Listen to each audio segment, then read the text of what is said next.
Hi friends, welcome back to the Scapegoat Club.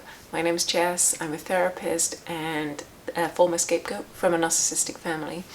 And this video is going to be all about whether we are becoming moral crusaders after our experiences in our families. Stay tuned.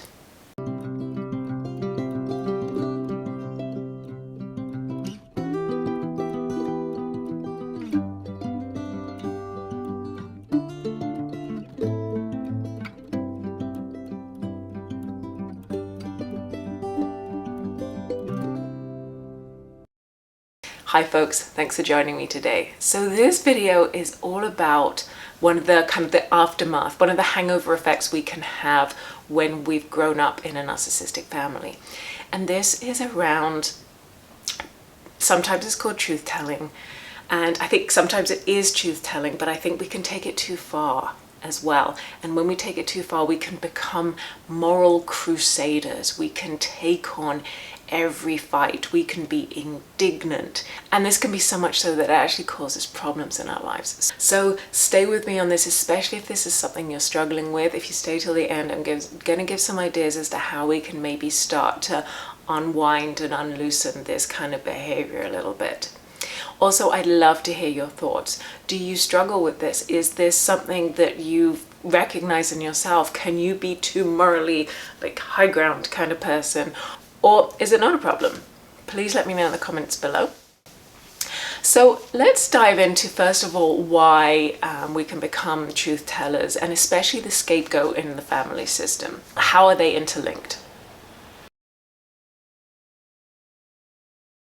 So I don't know if it's a kind of a chicken and egg. I don't know if the truth teller becomes the scapegoat or the scapegoat then becomes the truth teller. Which starts, I'm not sure, but basically there's this kind of link in narcissistic families where there's one person who doesn't subscribe and calls out the narcissistic behavior. They don't jump on that bandwagon. They can see that there's a problem. Now, and then they can get ostracized, bullied, punished. There are consequences for that. Now, which happens first?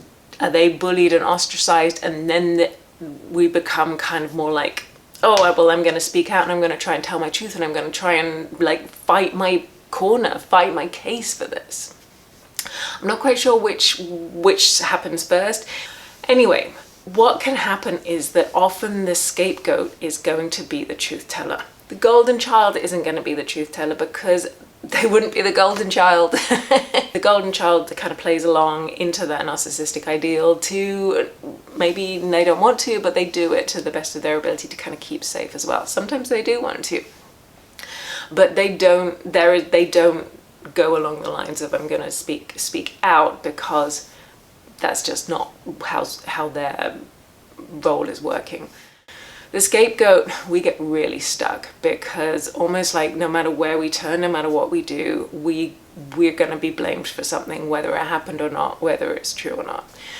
So this truth telling is something I recognize in myself, and I recognize it in clients that I've worked with, and I'm curious again what your experience is. But really, when we can get in trouble for whatever, and we can be blamed for whatever, we become hypervigilant, we have to watch our back, and we're always looking we're reading the room, where's the problem going to come, where's the threat? We're trying to, I think I've described it as playing chess. We try and strategize 3, 6, 10 moves down the line. If I say this or I do this, how will the narcissist respond? What will the consequences be? And how can I protect myself? So it makes sense for us then to kind of latch on to, or really hold in very high regard, certain ideals, moral standards, rules that the narcissist is saying these are right and these are wrong, because narcissists are very black and white, even though they switch around a lot. They're very black and white thinkers. They judge a lot of people, they judge a lot of situations. And so because narcissistic parents also want to look really good, well, all narcissists do, they all want to look really good, they will use any excuse to put other people down. So any example where they can see someone else not playing by the rules, cheating, not doing their best, then they can use those examples as a way to kind of talk down or denigrate or prove that someone is not as good as they are. It can be natural then for the child to kind of take that on and then become almost like the tattletale, or the one in class that's like, so-and-so's cheating, so-and-so didn't do that right, this isn't fair, that's not fair, and to really quote the rules and to tell on their friends. It's a way of protecting ourselves. It's a way of saying, I'm doing right, I'm not the one that's breaking the rules, you can't punish me, but that person isn't.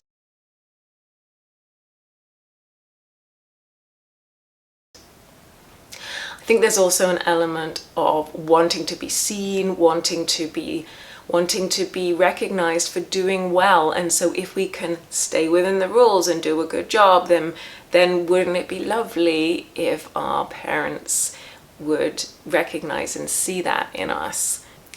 It doesn't happen, but it's a way of us kind of keeping ourselves safe and potentially putting us in a space where, you know, something could go right for us.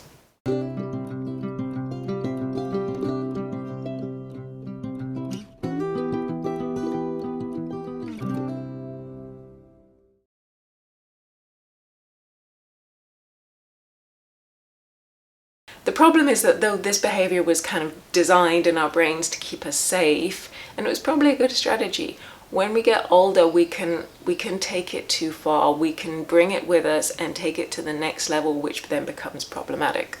So we can become what I'm going to call crusaders.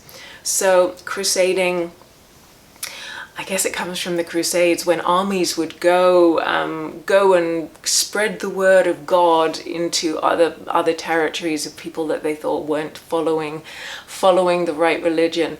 And I don't know, there's such a weird dichotomy there, where someone wants to take an armed force to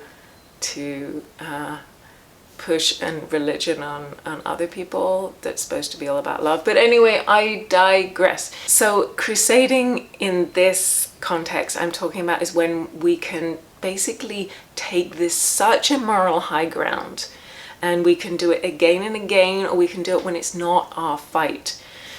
We can take on other people's causes. We can become very, very black and white in our thinking around things. There's a right way, there's a wrong way, there's a right camp, there's a wrong camp, and everything that's not in the right camp is an enemy, or it's wrong, or it's morally repugnant. We can become over-identified in the cause, where we almost tie ourselves to the fight or our alignment in this case. We can define ourselves as a political party follower, a certain type of religious person, a this, a that. We actually tie it linguistically with our language. We tie ourselves into certain causes. And so whilst it's okay to align, I think it's really good to align, to think about where our values are, but when we take it to such an extent where it's causing impacts and problems in our lives, this is where I think it's really good to stand back and take stock. So it can impact our relationships, for example, when all we can do and think about is a certain cause, or we become so tunnel visioned about something that's bothering us, something that's not right. It can affect our ability to spend time and loving time with friends and family. It can become distracting. We can ruminate on it. We can become obsessive over it. It can really affect us at work. We can become that person who is in the meeting is always going to bring up the problem, is always going to be pointing out the problem. And when we do that, yeah, it's okay to point out certain things, but when we do it chronically, consistently over time, and it's also not necessarily our fight, we can alienate people, and we sadly become the troublemakers because we are consistently taking things too far.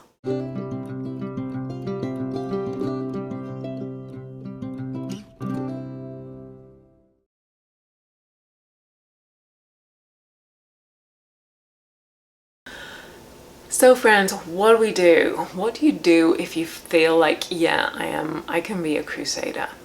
Well, here's the gem, and It's not gonna sound really exciting and groundbreaking, but it is actually. It is.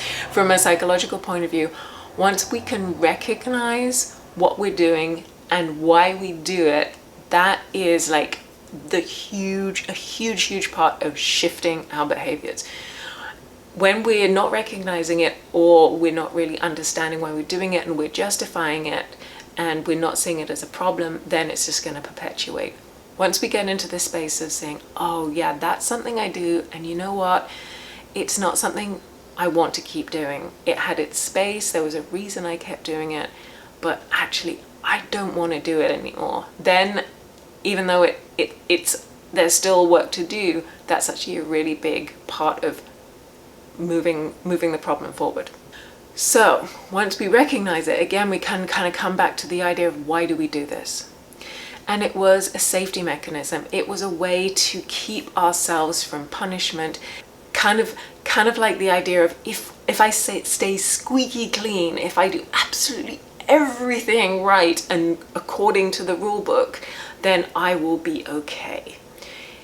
If that's the reason we're doing it, underlying all the other mental noise, if we kind of filter it down to that's the real reason why we kind of think and operate in this manner, then what we can do is we can now change it, because we are no longer children who have to follow narcissistic rules to be able to survive in our families. We have other ways of problem solving. We have other ways of keeping ourselves safe. We have other allies. We have other ways of being in the world. So that's the second part, recognizing that there are other ways of being able to keep ourselves safe, and also that we're not in that dangerous position anymore where we could get punished. Bad things would happen if we did something bad, if we did something wrong. It's also really important to recognize that we're setting ourselves up for failure as well if we're always wanting to be on that moral high ground. Because when we're up there and we're on our pedestal and we're judging everybody else, then it does alienate people, it pisses them off, because we can be a bit of a know-it-all and it's not super fun to be around someone like that. Let's be fair. And the other thing is that we're also setting ourselves up, because when we kind of, cut a corner here or there, because that's what people do, that is the way that our lives go. We kind of have to operate in the gray areas sometimes. Sometimes we do get a little sloppy. Hopefully we're not doing anything that's going to hurt. Yes, please friends, don't do anything that's going to hurt people, anything that's going to hurt yourselves, nothing illegal, none of that stuff. But occasionally we do things, we forget something, just, or we just don't make the best decisions. When we're always trying to keep ourselves up here, it's exhausting, and we can fall into perfectionism mode, or we can always question ourselves and we can be berating ourselves and we haven't done the absolute best.